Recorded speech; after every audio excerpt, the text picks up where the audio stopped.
a friendship that'll never ever end.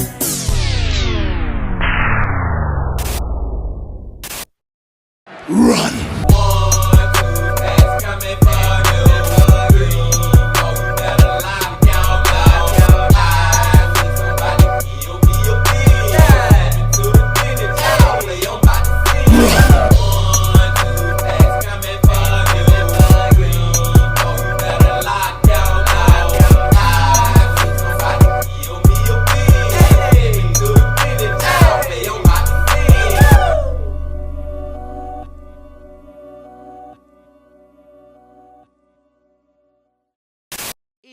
It's a beautiful day in the neighborhood. Reaction being to yo 605th. That in that neighborhood. My brothers and sisters. Another Sunday, another time. To go back to the man. To go back to the myth. To go back to the legend. MrBallen. MrBallen Sundays, y'all. And looky what I have right here. My MrBallen book has arrived, y'all. And there's two things about this book that shocked me, like I wasn't expecting it. Number one, the freaking quality, man. The quality is excellent. From the hardcover, you know, the outside of the book, to the actual pages inside the book, y'all. Like, I wish you can feel it, man, but all the pages are thick, like, you know what I'm saying? It just feel like great quality, none on my thin. And then the other thing that I wasn't expecting, and I'm just gonna show y'all random pages, is that every freaking page in the book, y'all, has pictures to go along with the stories, man. You know what I'm saying? Every freaking page is illustrated. I was not expecting that either. Like, MrBallen had told us that there was gonna be pictures, and he have shown us pictures, but I'm thinking they're just gonna be like pictures here and there. You know what I'm saying, man? But no, they are everywhere inside the freaking book. So long story short, short story long, I'm excited that my MrBallen book has got here, and I'm gonna start reading it tonight. I plan on reading one story every night before I go to sleep, man. That's gonna be my bedtime story to me. You know what I'm saying? I'm real hyped for that. But I digress. We gonna go and get into today's video. And the title of it is, When You See This Mist, Run. I don't know what the hell this type of mist is, but if MrBallen said run, god damn it, I'm getting the fuck up out of there. You already know, get up out of there, BT. But let's find out about this crazy mist. But before we find out about that crazy mist, y'all know what y'all got to do. Get whatever you might need. Get what you need, please. We're back to MrBallen on another Sunday. Y'all got what y'all need. Y'all ready to go? Then let's go. Today's story is about a group of friends who travel to this supposedly haunted, abandoned town up in the mountains in Spain, and when they get there, the town totally lives up to the hype. But before we get into that story, if you're a fan of the strange, dark, and mysterious delivered in story format, then you've come to the right place, because that's all we do, and we upload once a week. So, if that's of interest to you, please offer to make the like button a grilled cheese sandwich, but make sure you blast it on super high heat so you just burn the outside of the bread, but don't melt the cheese. Also, please subscribe to our channel and turn on all notifications so you don't miss any of our weekly uploads. Okay, let's get into today's story.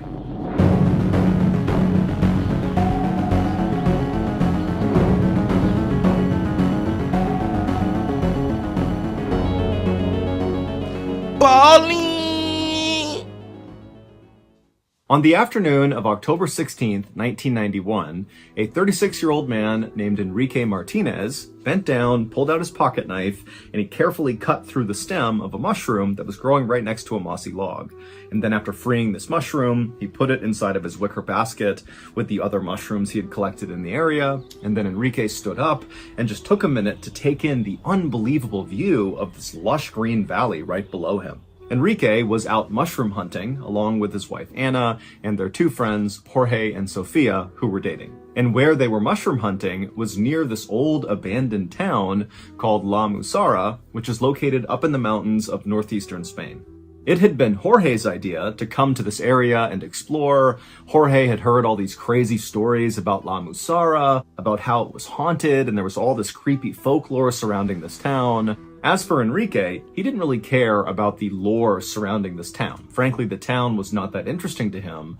What was interesting was the opportunity to come out here and collect mushrooms. That was something he really liked to do. Enrique and his wife Anna lived in this very busy port city in Spain called Tarragona, and so their lives day to day were very hectic. Enrique, he worked at a bar as a bartender, and so every night he was surrounded by hundreds of people coming in and out, and so having a chance to come out here and be in nature at peace and collect these mushrooms just sounded too good to turn up. Enrique stopped staring at the valley right in front of him, and he turned around and continued to scan the mountainside for a particular type of mushroom that grew in this area. It was called the bloody milk cap, which was known to be great for grilling. It paired well with meat. And so Enrique's plan was to go out on this mushroom hunting trip, and when they got back, he wanted to cook a feast using these mushrooms for his wife and his friends. The group slowly made their way uphill until they finally saw the outskirts of the abandoned town, La Musara. La Musara was more than 900 years old, and now it was just a collection of crumbling ruins, some dating back to prehistoric times. La Musara had never been a big town. At its peak, it had about 300 residents. But the last of the remaining residents of this town had finally fled 40 years earlier, and so now it was a ghost town. The group made their way over. I ain't gonna lie, y'all. Y'all know I be a sucker for ghost towns, and just how MrBallen describing this La Musara, I want to go visit. I ain't gonna tell those stories, and I'm bringing some of y'all with me. So get your clothes, get whatever you may need, and let's go. And also about the mushrooms, being on a more serious point, even though I am serious about, I would visit that town. But aren't there like certain mushrooms that are poisonous? You know what I'm saying, man? I don't know anything about mushroom hunting or whatever, but I'm pretty sure there are some mushrooms that you can eat that will kill your ass. You know what I'm saying, man? But I digress. Let's go over to one of the buildings that was right on the outer perimeter of La Musara. It was basically just a foundation with 3 walls still standing. There was no roof. But the friends, they went over to this building, and from right next to it, they were able to look straight down the main drag of La Musara.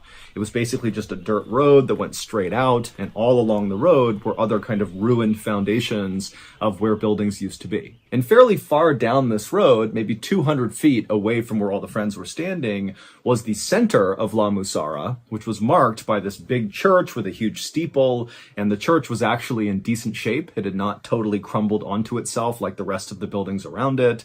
And then behind the church, somewhat visible from where the friends were standing, was this overgrown cemetery. And then kind of off to the side of the church was this pond that was also very overgrown, and it was full of croaking frogs. Enrique and his friends just stood there next to their dilapidated building, staring at La Musara in silence. Now, they knew this place was going to be very creepy.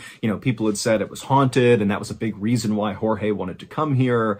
But now seeing it in person, really the creep factor was much higher than they expected. It really did look like a spooky place. And then adding to the spook factor was very clearly, as they were looking down this main road, the friends could see this mist kind of starting to envelop the town. Jorge had told the friends when he was doing his research about La Musara that the mist was really a trademark of this town, that at night it basically got completely consumed in white mist.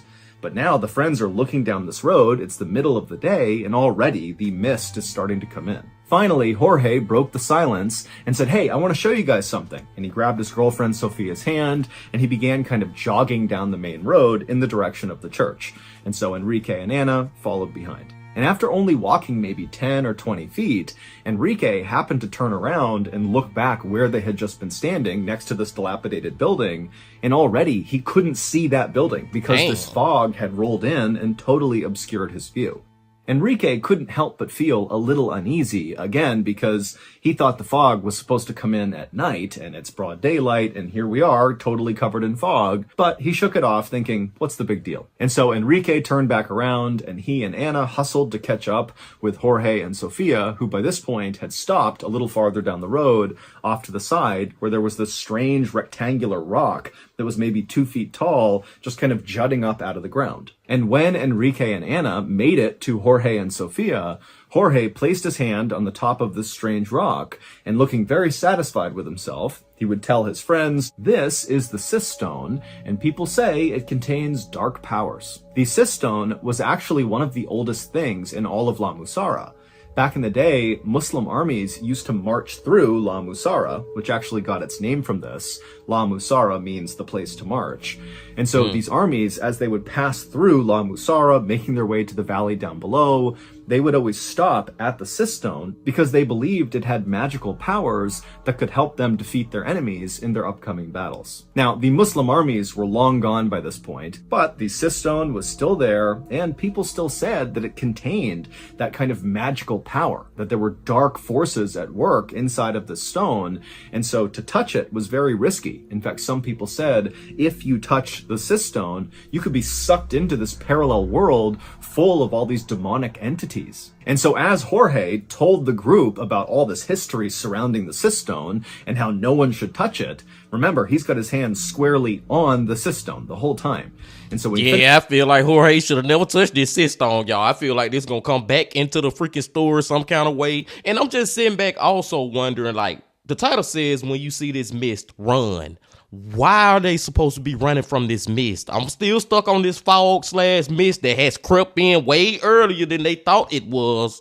It's going to play a part in the story too. Let's just find out. So far, so good.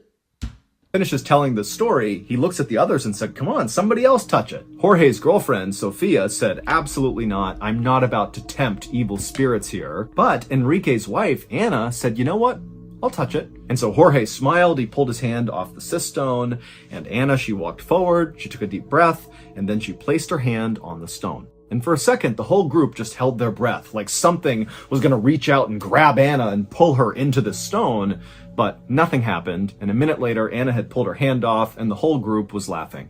But just a couple of seconds later, Enrique, who had been laughing along with the group, suddenly noticed that the frogs in the pond near the church, a little farther down the road from where they were suddenly so much louder. It was almost like when they touched the stone, it had maximized the volume of these frogs. And so Enrique, he turned his whole body and began staring down the road through the mist and fog at this pond, and he could kind of barely make it out. You know, he was trying to see if there was something obvious causing these frogs to kind of go crazy. But as he stared at this pond, which again, he could barely see, right behind it was the church. But there was lots of fog kind of blocking the church. And for a second, the fog kind of parted, and Enrique got a full shot of one of the windows of this abandoned church. And in the window was this dark figure just standing there staring at Enrique and his friends. And Enrique, he sees this thing in the window, and in a second it was gone. And then the fog rolled back in, covered up the window, and Enrique couldn't see anything anymore. And so I told y'all they should have touched that goddamn stone, man. They touched that stone and they awake the demons of the town. You know what I'm saying? They awoke them mother up. Enrique just stood there in stunned silence, having no idea if what he just saw had really just happened or if it was in his imagination or something. But before he could even try to process what had just happened, he heard his name being called. And so he kind of snapped out of it and he turned back to the group, and it was Anna, who was now jokingly saying, "Come on, Enrique, touch the stone too." Enrique quickly scanned Anna, Sofia, and Jorge's face, and they were all smiling and laughing still. And so clearly none of them had seen this figure in the window. And so Enrique, he kind of just looked at all of his friends, and then he looked back in the direction of the church and this window, which again, he couldn't see because the fog was blocking it out. And so Enrique just tells himself, okay, there's no way that I just saw some dark figure moving around this abandoned church. You know, that must have been my imagination. I'm totally fine. And so he turned back to his friends, and he could tell they were not going to let it go until he touched this stone. And so he said, fine, and he walked up and he touched the stone. And immediately, as soon as his hand made contact with that stone, everything seemed to change. The air around Enrique got cooler, and the stone itself started to warm up. And as this happened, Enrique, whose hand was still on the stone, began to think, wow, I could do this for hours. I could just stay here and leave my hand on the stone. I mean, this is amazing. But then somewhere buried deep in his mind, Enrique began telling himself, get away from the stone. Take your hand away, get away right now. And so finally, Enrique did yank his hand away, and right away all those feelings he was having as he touched the stone disappeared. The air went back to normal. He did not feel compelled to touch the stone, and he just kind of was left thinking, what just happened? And so Enrique's wife, Anna, along with Jorge, they were both grinning at Enrique, waiting for him to tell them about what it was like to touch the cyst stone.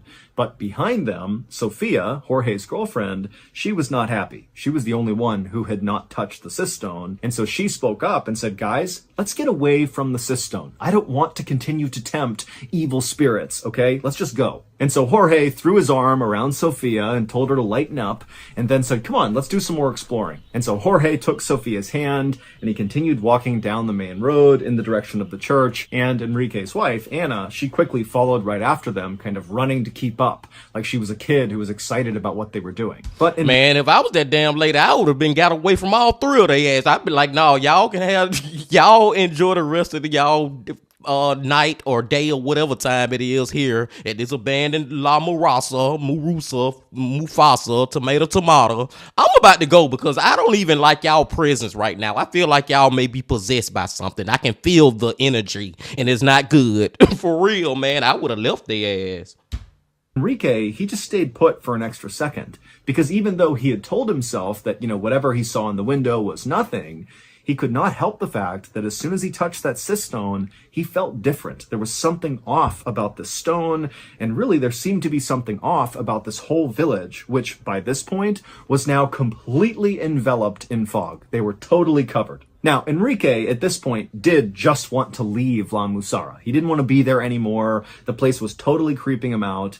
But he didn't want to be a party pooper, and so he turned and continued walking down the main road after his friends and his wife. And after he walked a little ways, the fog parted enough that he could see the pond full of these very loud croaking frogs, as well as the church and that window where he had seen or supposedly seen this dark figure, but the window was empty. And Enrique was relieved to see that his friends clearly had not stopped at the church. They had not tried to go in. They had gone behind the church into the cemetery. Enrique did not want to go inside of the church because even though, again, he had told himself that, that figure wasn't real, it wasn't really in the window, still there was a part of him that wanted to stay far away from this building. But after Enrique walked past the pond and began side-skirting the church to get to the cemetery, he just stopped and turned and actually faced the window, kind of like involuntarily. He was looking at the window where this dark figure had been. And again, it's empty, there's nothing there, but Enrique felt like something was pulling him towards this window. And so without saying anything to his friends, who weren't really paying attention to Enrique, they're kind of just walking around the cemetery, Enrique walked right up to this window. He's right in front of it. He's looking inside, and now he can see into the actual church. And it's totally ruined inside, but he can see where the pews used to be on the ground, and he could also see where the pulpit used to be, where the priest would give mass. And as Enrique stood there staring into the church, he kept leaning closer and closer and closer into the church until finally he felt like he really wanted to move away and get away from the church, but it was like he couldn't. He just kept getting pulled into this opening. And then as this was happening, the sound of the frogs got louder and louder until Enrique felt like he was totally consumed by these frogs. Meanwhile, just around the corner of the church and back in the cemetery, Anna, Jorge, and Sophia were kind of laughing and walking around the cemetery, reading the different headstones, when at some point, Anna, Enrique's wife, just happened to look up when she realized Enrique was not there with them. And so Anna, she walked over to the gate of the cemetery and she looked up along the side of the church, and there was Enrique kind of leaning forward into this window looking into the church. And so Anna, she yelled out to him a couple of times, but Enrique did not even notice her or acknowledge her. He just continued leaning forward, looking in this window. And finally, Anna got right up next to Enrique and she actually shook his shoulder. And when she did that, Enrique kind of snapped out of it and turned and looked at her, but didn't say anything. He just had this totally confused look on his face. And Anna, she looks up at her husband and she's like, come on, come into the cemetery. That's where everyone is. Come on. And then Anna turned and skipped towards the cemetery. And once Anna was back in the cemetery, she just got right back to walking around and looking at all the different headstones. And at some point, as she was looking at one particular headstone, she took a few steps back to get a better look at it, and she accidentally bumped into another headstone, a big cross that had a line drawn across it, and it fell to the ground and it broke. Jorge and Sophia heard the sound of this stone breaking in half, and they turned and looked at Anna, and they kind of quickly understood what had happened. And Jorge, he just started laughing at her, And he said, oh boy, now you've upset the evil spirits in this town. You better put that back together. Now, Anna was trying to make light of this, but she was totally panicking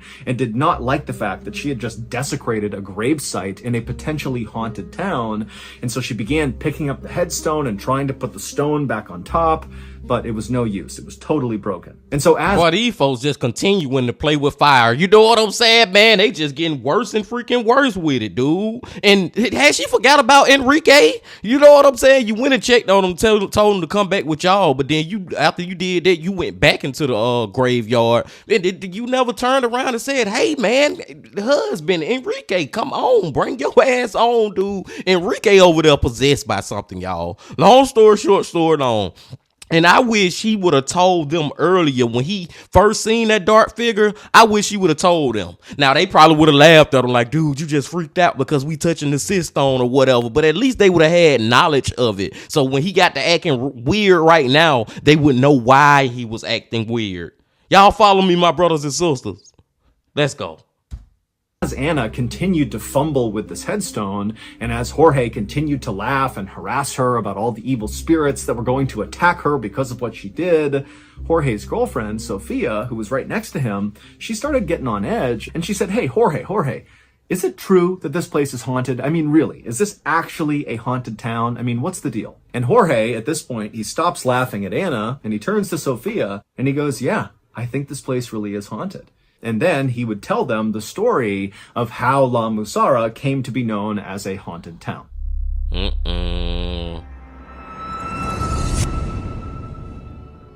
If you're enjoying... Now, see, this is MrBallen commercial. Hey, look, he's showing the book, y'all. He's showing the book. Shout out to MrBallen, man. But, see, this is what... the effed up part about this story, and well, like I was saying earlier, I would want to visit a town, but before I visit a freaking ghost town or a haunted town or whatever may have you, I want to know all the full history about why this is a haunted town. They wait till they visit the haunted town and then asking Jorge, is it really a haunted town? What's the backstory? No, you got to tell me the backstory before we even leave the house, bruh. I need to know all the details. You know what I'm saying, man? But let's find out about the backstory of La Musara.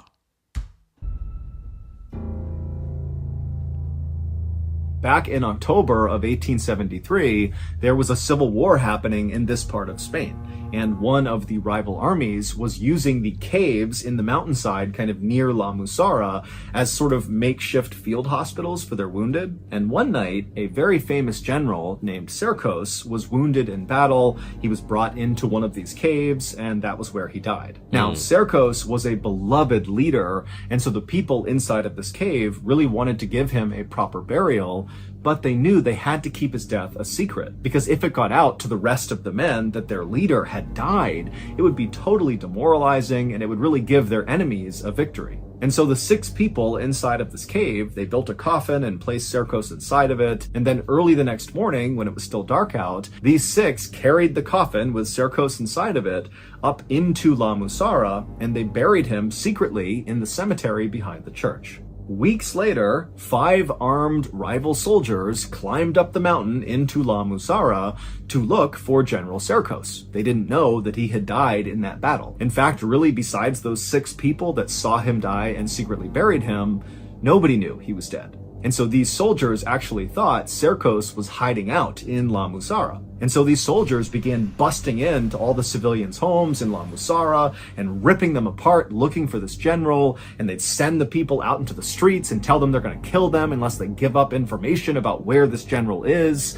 And finally, after about an hour of this, an elderly man who lived in La Musara had just had enough, and he stepped forward and he told the rival soldiers that General Cercos was dead, that he was buried in the cemetery behind their church. But the rival soldiers didn't believe the man. They said, okay, show us proof.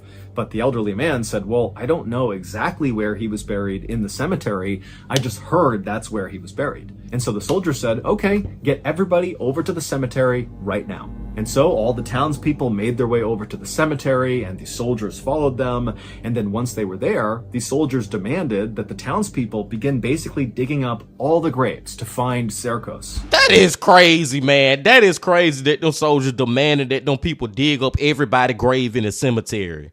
That is absolutely terrible. Like, they want to know that man dead that damn bad? Wow. As the townspeople began to dig, the sound of the frogs in the nearby pond began to get louder and louder and louder, until finally the leader of these rival soldiers actually stepped away from all the chaos happening in the cemetery and walked over to the pond and began firing his gun into the water to get the frogs to stop. But they wouldn't. They actually only got louder and louder. And so the leader of these rival soldiers finally just gives up on trying to quiet down these frogs, and he turns around and walks back into the cemetery, and he finds all the townspeople have stopped digging. They've basically dug up every grave, and they haven't found Cercos, and they're just kind of waiting to see what happens next. But the leader, as he looked across this graveyard, he noticed there was one grave that very conspicuously had not been touched. Everything around it had been dug up, but not this. No one had touched that grave. And so the leader said, "Go, dig that one up." But immediately the townspeople kind of took a step back and acted like, "No way, we're not going near that grave." And so finally a townsperson actually stepped forward and said to the leader of these rival soldiers that that grave contained this old woman who had died recently, who everyone suspected of being a witch. And so it was dangerous to try to dig her up. But the rival soldiers did not care at all about this. They just raised their guns and demanded the townspeople dig that grave up immediately. And so they would. They would go over, they would unearth this coffin, and then the rival soldiers would pop open the lid. And as soon as it was open, everybody went silent. Because this woman, who had died weeks earlier, looked totally preserved. She was laying on her back and her skin was very pale, but it had not begun to rot yet. Even her cheeks still had a kind of pinkish hue to them, and her lips were open partway as if she had been buried mid-sentence. But what really had startled the group into silence was this woman's eyes were wide open when they opened up this coffin. It looked like she was looking directly at all of them. And so after a couple of seconds of the silence from seeing this woman for the first time, the townspeople began to cry and scream and back up away from this coffin.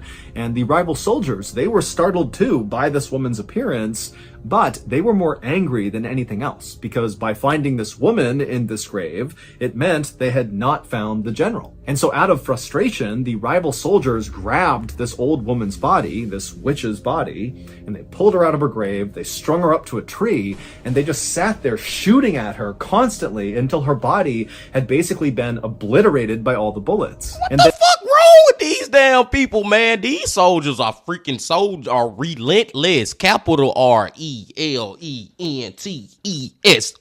Like, seriously, man, they are relentless. This is crazy. And it's so sad too, because these people in this town who had to dig up all these freaking graves, I'm kind of stuck on that point. These are their family members and friends that they having to dig up and open up their casket and look at again days, months, weeks, years after they have died. They put them to rest. Now they gotta, that is so effed up. And now that they doing this to this witch, I still don't know where we going with this story, y'all. I still don't know what the freak finna happen, but boy, it's already crazy and it's about to get crazier. Then finally, when the soldiers stopped shooting, they realized everything had gone quiet. Just a second earlier, the cacophony of these frogs croaking in the pond that had been so loud it was like totally overwhelming had now completely ceased, and it was like the town had gone absolutely still. And this stillness and quietness was so unsettling for these soldiers that they actually just turned and fled right there without saying a word to the townspeople. And then once the soldiers were all gone, the townspeople got to work reburying their dead. And at some point, one of the townspeople jumped into the grave where the witch had been, and when they landed in the dirt at the bottom, their foot actually sunk down an extra foot. They had landed on something hollow and crashed into it. And what it was another coffin. There was another coffin buried below this woman's that the soldiers had not seen. And this secret coffin belonged to General Cercos. Wow. When those 6 people had secretly buried General Cercos, they had just placed his coffin at the bottom of an an open grave that was about to be filled with somebody else's coffin. They put it in, they covered up his coffin with enough dirt that no one could see it, and then the next day, the townspeople lowered the witch in her coffin into that grave without realizing General Serkos was below it, and then they filled it in, and then they placed a headstone on her grave, but because they thought she was a witch, they decided not to write her name on the headstone. Instead, they just etched a horizontal line across her headstone. And so after this incident with the rival soldiers desecrating this woman's grave and her body, La Musara was never the same. People in the town began dying left and right, and their soil went bad, so they couldn't plant any crops, and then all these insects came through the town, and then all these plagues of illnesses and diseases came through, and so it wasn't long before La Musara had developed this reputation of being cursed. And by the 1950s, that curse apparently had driven the last few people out, officially making it a ghost town. Crazy. After Jorge wrapped up the story, Anna was just horrified looking straight down at the ground, because it would turn out the gravestone that she had accidentally knocked over and broken, well, it had a horizontal line etched across the middle of it. It was the witch's headstone. That was the one she had broken. And so suddenly, all the headstones to break, but that's the least one that you want to break. feeling totally spooked, Anna was about to yell to Jorge and Sofia that she wants to leave now when she happened to glance over at the base of one of the cemetery walls and she saw the perfect bloody milk cap mushroom, the exact type she knew her husband was looking for. And so Anna walked over, she picked this mushroom, and she turned around to show it to Enrique, but Enrique was not in the cemetery. And so right away, Anna thought, wait, did my husband ever actually follow me back down into the cemetery after I saw him by the church?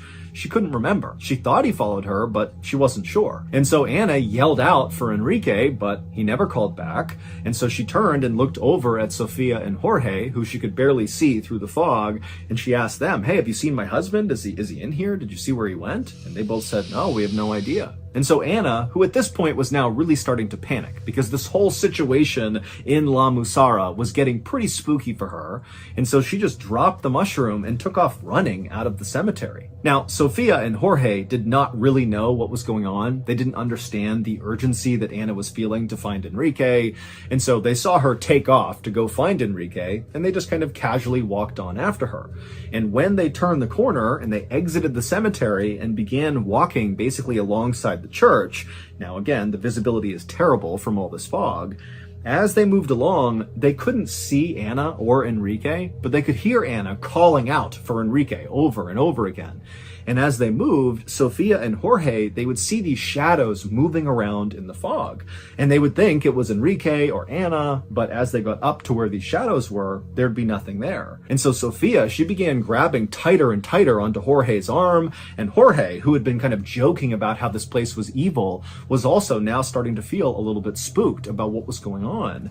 And so now y'all want to realize that the ish has got real, huh? Now it has got freaking real in the field. They began walking a little bit faster and faster in the direction of Anna's voice, and as Sofia and Jorge got closer and closer to Anna, the sound of the frogs in that pond began to get louder and louder and louder until Jorge and Sofia could barely hear Anna over the sound of these frogs. And then just like that, the frogs stopped, and all Sofia and Jorge could hear was the sound now of Anna crying. Now, Jorge and Sofia could not actually see Anna because of the fog, but they walked in the direction of her voice, and they ultimately found Anna crouched down with her back to them right in the spot where Enrique had previously been standing staring in that church window. And so Sofia and Jorge, they walked up to Anna and they reached down and they put their hands on her shoulder. And when Anna turned around, she was clutching Enrique's wicker basket containing all of his mushrooms. And with tears coming down Anna's eyes, she would say to her friends, "He's gone." Gone well. Anna, Jorge, and Sofia would spend the next hour searching in vain for Enrique in La Musara. Remember, there's no visibility from the fog, and now it's getting dark, and so it's really hard to conduct a search for someone. And so after this hour was up, even though they had no idea where Enrique was or what happened to him, the friends decided that their best and really only move was to leave and go tell authorities. And when they did that, a massive search was launched all around La Musara for the next week. But despite this huge effort, nobody ever found any trace of Enrique. He just vanished, leaving behind that wicker basket that Anna had found. And so after this week of searching, the authorities finally called it off and told Anna that, most likely her husband must have wandered off and died somewhere, and at some point, hikers will likely discover his body. But Anna could not accept this conclusion, and so she continued to go back to La Musara to look for Enrique. And in January of 1992, so 3 months after Enrique had gone missing, Anna, Sofia, and Jorge returned to La Musara to do another one of these additional searches. And during the search, the friends were walking past the church, and they passed by that same window where Enrique had been standing looking inside, and also where his basket had been found by Anna. And the three friends, as they passed by, they happened to see into the church, and down on the main floor where the pews used to be and where the pulpit used to be, there were these 6 dark figures wearing robes standing in a circle, not appearing to be doing anything but just standing there. And immediately, Anna actually was really annoyed because she figured this must be a group of ghost hunters that were out here looking for something paranormal, because after Enrique went missing, his story made the news largely because he went missing in a town that's long been regarded as being haunted. And so because of his case, you had all these people coming to La Musara to go find ghosts or find whatever happened to Enrique. And so Anna, who was deeply offended by all these people who were coming out to La Musara to look for ghosts, because for Anna, this is not a game. Her husband really went missing here. So she goes right up to the window to tell these 6 people in robes off, get the hell out of here and have some respect. But when she went to the window and was about to yell in, one of the robed figures suddenly turned and looked up at Anna. And immediately Anna backed up because this clearly was not some ghost hunter, because the hooded figure had no face. It was just a dark hole looking back up at Anna. But even though there were no eyes, Anna could tell this thing, this entity, was staring right at her. But and you notice it's got to be real, because all 3 of them are witnessing these 6 whatever they are at the same time. They all seeing the same thing. Before Anna, Sofia, or Jorge could react to what they were seeing inside of this church, from behind them, they suddenly heard this unbelievably loud galloping sound, like all these horses were charging towards them. And at the same time, the sound of the frogs in the nearby pond began to get louder and louder and louder. And so Anna, Sofia, and Jorge turned around to see what was going on, kind of expecting to see, a cavalry approaching or something. But there was nothing. All they saw was the fog on the road. And so the 3 friends turned back around to look back into the church, and now these 6 hooded figures were gone. And so suddenly thinking that these figures had left the church and they were coming to get them, the 3 friends did not wait any longer. They turned and just sprinted out of La Musara. Enrique was never found. His wife, his friends, the authorities, they still have no idea what happened to him. There have also been several other people who have gone missing in La Musara, and they too have never been found.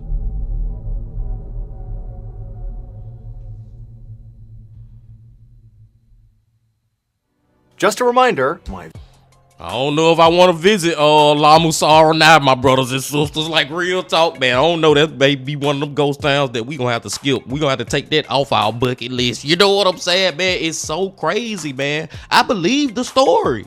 I ain't gonna lie. I believe the story that this man did go missing in this town, and I have no idea what happened to him. I'm not saying it was paranormal. I'm just saying, man, a lot of stuff was paranormal in this story. You know what I'm saying? It's like this story just got worse and worse. MrBallen was just building it up. It's like we started with the freaking the cis stone or whatever they touching that is. Then they go to the damn to the church, and he Enrique seeing this figure. Then they go into the cemetery, and Jorge give a whole spiel about the history and the backstory of this town. And that's when we learned that these people was digging up graves, and it was a dude named Sesto that some killers was coming to see if he was really dead. And then it was this one grave that nobody wanted to touch because everybody thought this lady was a witch. And then his Sesto gravestone ended up being up on it, and the same grave that the witch was in in Headstone was the one that the lady broke. Like, it just got more and more spooky, man. It's like, dude, y'all just playing with these evil spirits out here, my brothers and sisters, man. I don't know, y'all. One thing that I just want to point out that Mr. Ballen was saying when he was talking about how Jorge was just leaning and staring into that church, I kept on thinking about the Blair Witch Project. If you know, you know. But you know, at the end of the Blair Witch Project, when the people just be standing in the corner, you know what I'm saying, just bent over like this, like that just kept coming to my mind when Mr. Ballen was telling that story right there. But overall, man, this was a great story from Mr. Ballen. Long story short, story long, and it was very freaking spooky. Like, I think Mr. Ballen finna bring some spooky stories to us for the month of October. But I digress. I'm gonna go and let y'all go, Bean Team. I appreciate y'all coming on back as always. And before you leave, as always, just please hit that like button, comment, subscribe, and do all that if you ain't did that yet. And come on back Tuesday, because you know the Bean will be here. And until then, my friends, remember this. Love, peace, and happiness. Stay safe. Don't stop. Keep going. Yeah.